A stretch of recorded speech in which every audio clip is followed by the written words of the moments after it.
So my final predictions for the massive card, Last Crescendo over in Riyadh, billed as the best card ever. Starting with the first fight on the night, that's Boatsier versus Callum Smith.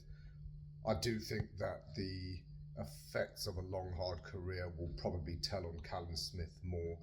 Boatsier is still relatively fresh and with a bit more momentum behind him. I think that will pay dividends as Boatsier edges out a points decision. So I'm going Boatsier unanimous decision.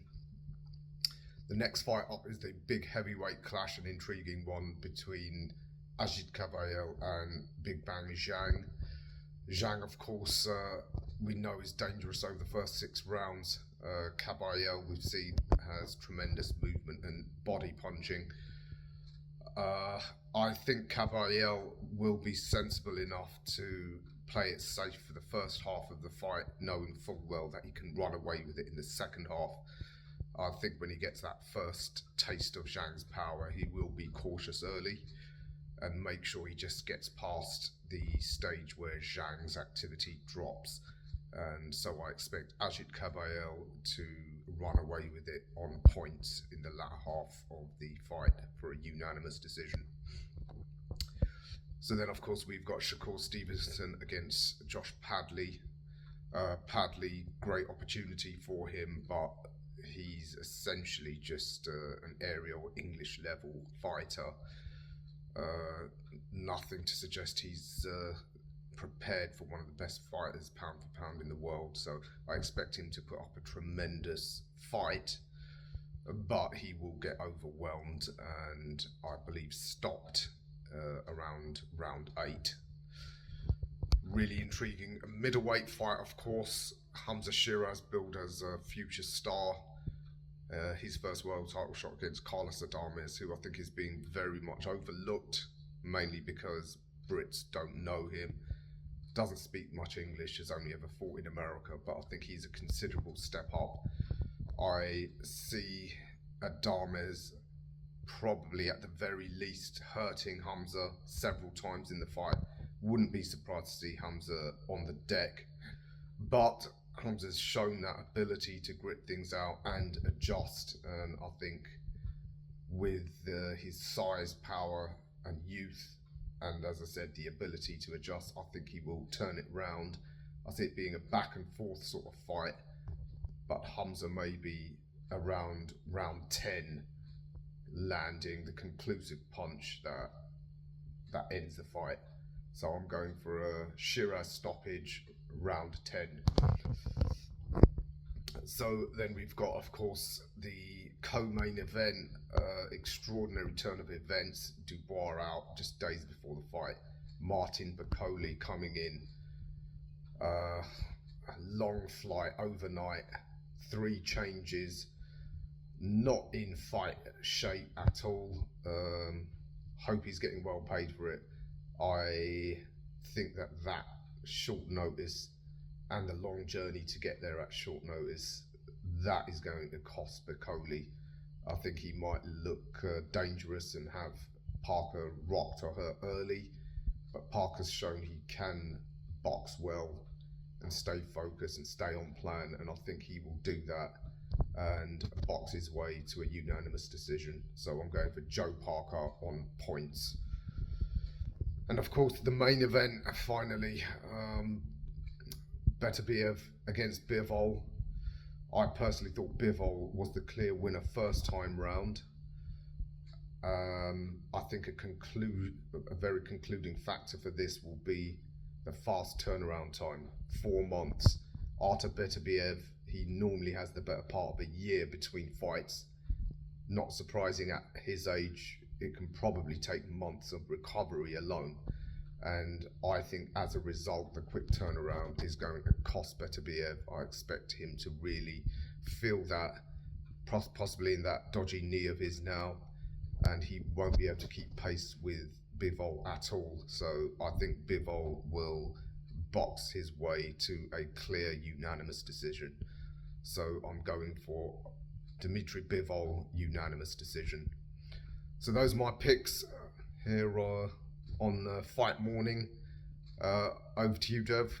What's your predictions for tonight? What some have billed to be the best card ever in boxing, the last crescendo, as Artur Beterbiev takes on Dmitry Bivol for the second time for the undisputed light heavyweight championship of the world.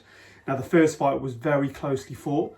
If it did go to Bivol, people wouldn't have argued because it was that close. But let's break down the card. Ra, thank you first of all for your predictions.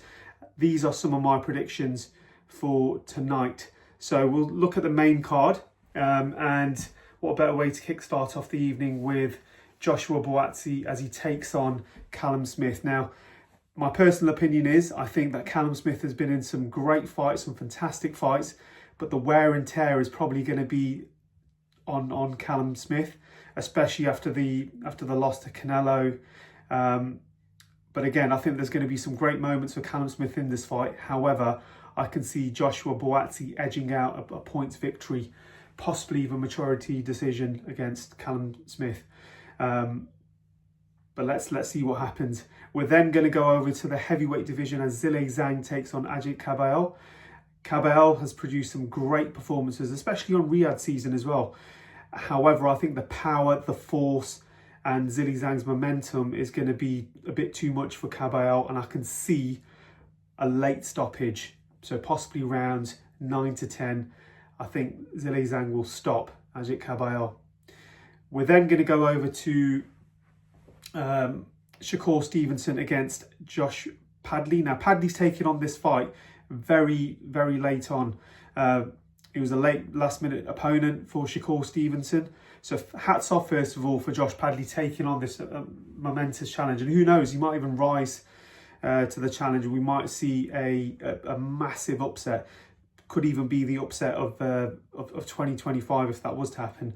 However, I think Shakur Stevenson's momentum, I think his boxing knowledge and everything that he's, his amateur pedigree as well, everything that's going in his favour will pay dividends to that. And I can see Shakur Stevenson stopping Josh Padley. But I can see a good standout performance from Padley, but I can only see Shakur Stevenson stopping Padley. Virgil Ortiz takes on Israel Makhanov. And Virgil Ortiz, again, unbeaten.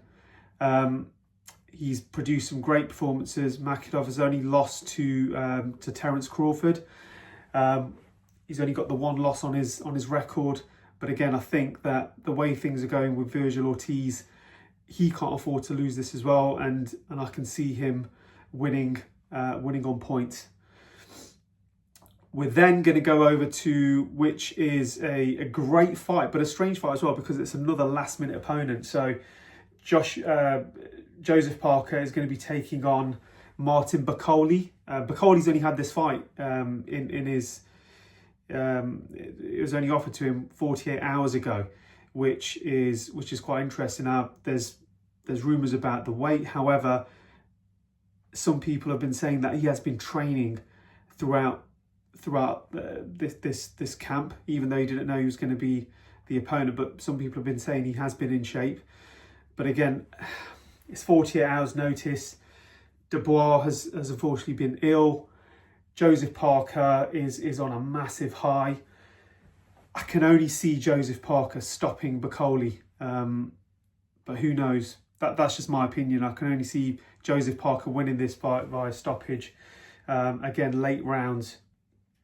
And then we have the main event. Artur Beterbiev versus Dmitry Bivol for the second time. Now, again, I mentioned this earlier. The first fight was so closely fought, you could argue for either man. If the decision went to Bivol, in the end, you wouldn't have argued. But it went to Beterbiev, and Beterbiev produced some great moments at the end of each round, and I think that's what possibly swayed it. But again, it was so close. This time round, I think Bivol's going to have his tactics right. I think he's going to start more aggressively. I think he's going to try and edge Beterbiev out in the rounds, and I don't think he's going to give up too much ground. And for that reason, I can see it's going to be close, but I can see Bivol with his hand raised as the new light heavyweight undisputed champion. There is one fight I missed out. How can I miss this one out? Carlos Adames versus Hamza Shiraz, by the way. This could be the fight of the night. What a great fight for Hamza Shiraz. This is going to be his crowning night. I can see Hamza Shiraz stopping Adames. I can see him with everything that he's done so far. I mean, look, when he beat Mo Williams in that devastating fashion, I can see him rising to the occasion and stopping Adames. I think it's going to be a late stoppage, but I can see Hamza Shiraz with his hand raised as the new WBC champion of the world, and it'll be a standout performance as well. And what a way to get his first world title away from home soil, but I think he'll put out a standout performance against Adames. But what a night of boxing we've got. I think it's going to be one heck of a night, one truly to be remembered, and make sure you stay tuned. I'm really looking forward to it, as is Ra. Look out for some more content from us next week. And yeah, drop us your thoughts. Let us know, who do you think is going to win?